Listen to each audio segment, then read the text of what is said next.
Salut tout le monde, c'est Antoine. On va parler du Bitcoin, de l'Ether et on va voir quel va être le catalyseur cette semaine pour les marchés financiers. Sur le Bitcoin, si vous suivez, vous savez qu'on est toujours très baissier. Alors en format mensuel, voyons large, on est vraiment sur le dernier support. Donc quand je dis le dernier support, c'est le support à l'horizontale, c'est les points bas qu'on avait fait ici en juin 2021, qu'on a retesté avec une grande mèche plus bas, mais on a rebondi. Et là on revient tester vraiment le support en dur pour l'instant. Donc là on est au début du mois, il faudra voir à la fin du mois où on en est, mais dites-vous bien qu'on est vraiment sur le dernier niveau de support horizontal. Si jamais on devait casser vraiment les 28 500 ici, le point bas, casser en clôture, ça annoncerait donc la cassure du support avec en général une poursuite de la baisse. Si on continue à baisser, il n'y a pas énormément d'autres gros supports. On a les points hauts ici à 20 000 qu'on avait fait à l'horizontale, mais on voit donc qu'il y a une belle marge de baisse si on casse le support des 28 500. Sur l'Ether, toujours en format mensuel, on est également sur le support, c'est les points bas ici, on avait testé en point bas avec 3 mèches en mensuel, donc c'est le support actuel, on est à 1750 à peu près. Si jamais on devait le casser à la baisse, le prochain support important à guetter, ça serait les 14 000 ici, l'ancien point haut, et il faut plutôt voir ça comme une zone un peu large, avec les mèches de bougies et les clôtures, donc ça serait entre 11 500 et 14 500 grosso modo, donc il y aura encore une belle marge de baisse possible. Si on regarde en journalier à plus court terme, on est dans un espèce de petit canal baissier ici, les cours baissent, là on est en train de retester les points bas, donc on est vraiment à la limite du support. Faut vraiment pas qu'on baisse beaucoup plus, sinon le support est cassé et on risquerait de baisser jusqu'au prochain support. Si on veut être encore plus large, on retrouve les mêmes genres de graphiques sur le market cap total. Donc on est sur le support ici, les points bas qu'on avait fait.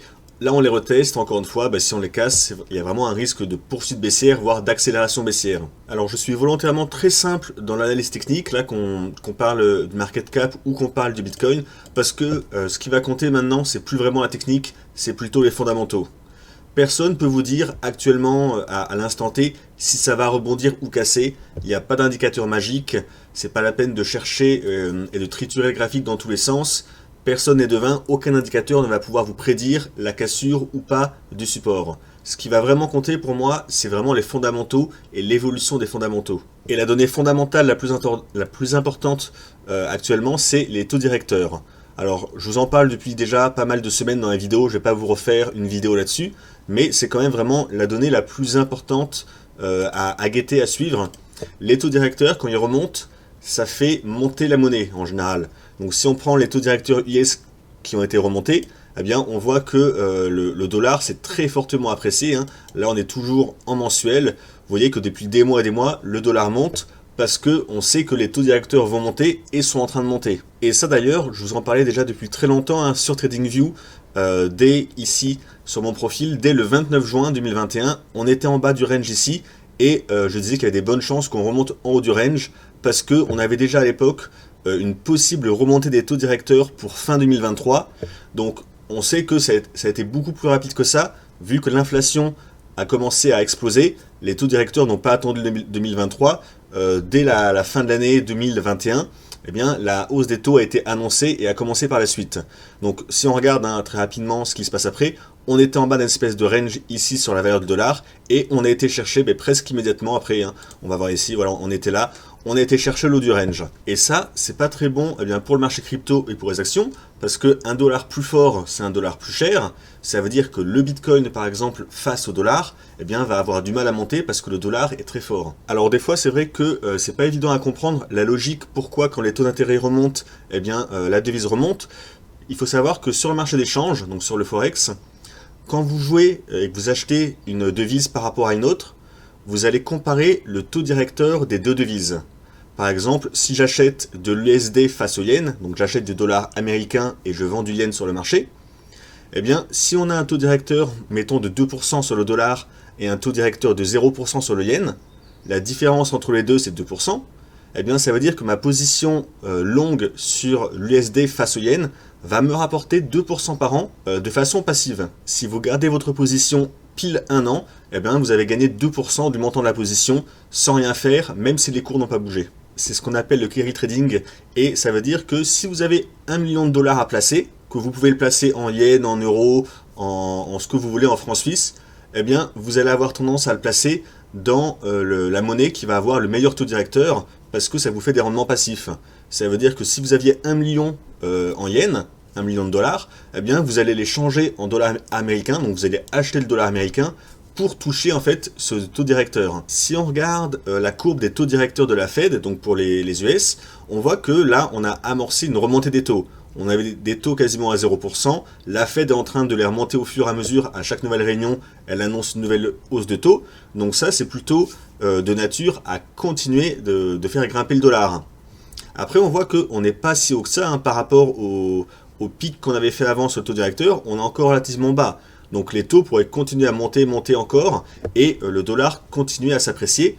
Et donc si le dollar continue de s'apprécier, donc de valoir de plus en plus cher, eh bien les cryptos risquent de ne pas réussir à rebondir. Maintenant, pourquoi les taux directeurs sont remontés? Ils sont remontés pour combattre l'inflation, qui est vraiment galopante aux États-Unis à plus de 8%. Pour combattre l'inflation, on augmente les taux. Ça, on va pas refaire un cours d'économie, mais ça fait baisser normalement l'inflation de remonter les taux. Et cette semaine, justement, on a une nouvelle très importante. Donc là, je prends le calendrier économique.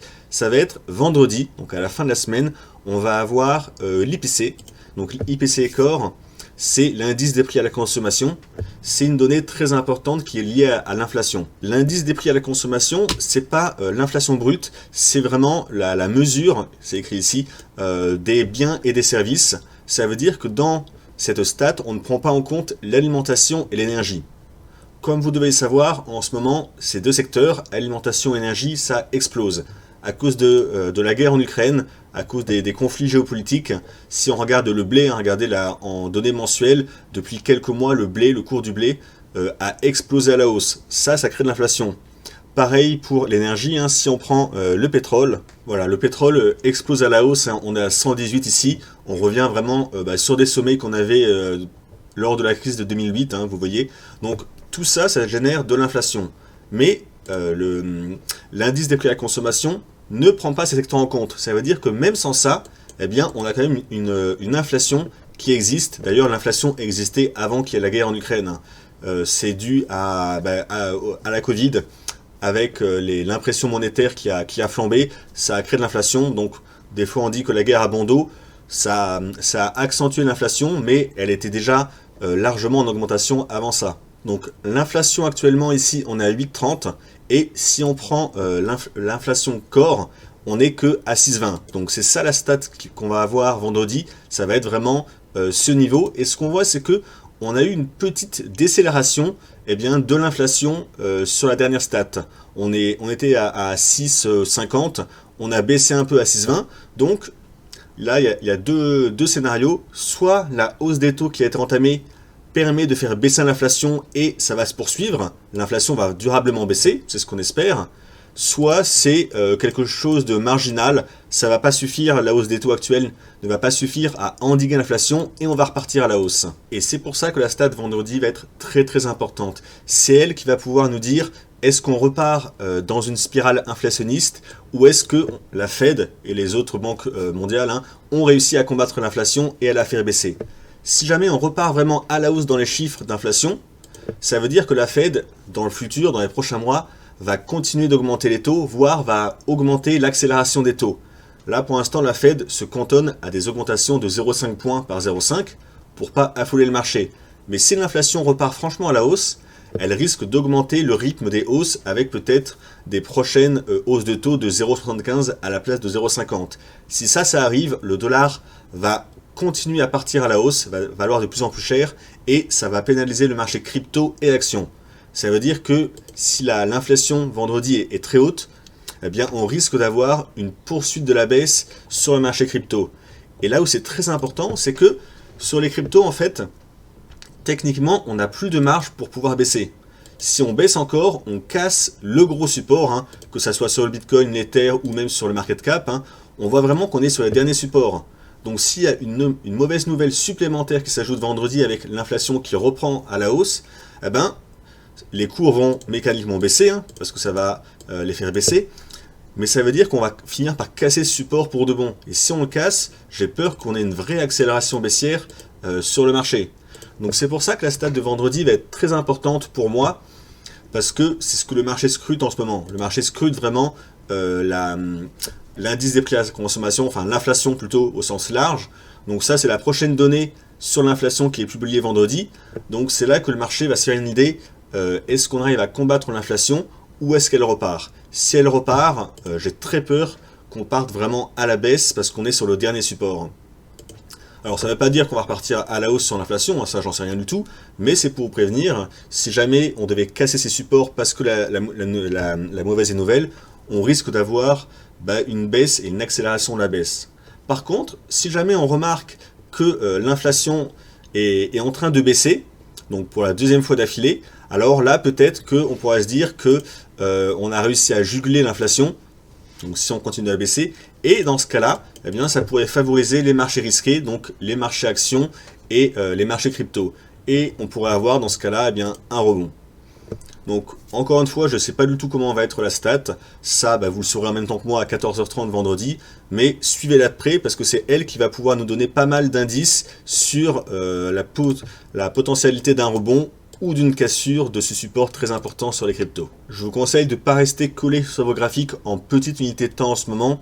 C'est vraiment pas les indicateurs techniques qui font le marché. Ça nous aide à avoir un bon timing, ça nous donne des renseignements, mais les cours ne vont pas repartir en marché haussier parce qu'on a touché, je sais pas, une bande de Bollinger basse ou parce qu'on a un RSI qui est en survente. Les indicateurs nous aident vraiment à affiner le timing, mais c'est pas eux qui font le marché. Ce qui fait le marché, c'est vraiment le fondamental. Donc c'est pour ça que vendredi, je vous conseille de regarder l'inflation, comment elle va être, et ça vous permettra d'affiner vos plans pour les prochaines semaines.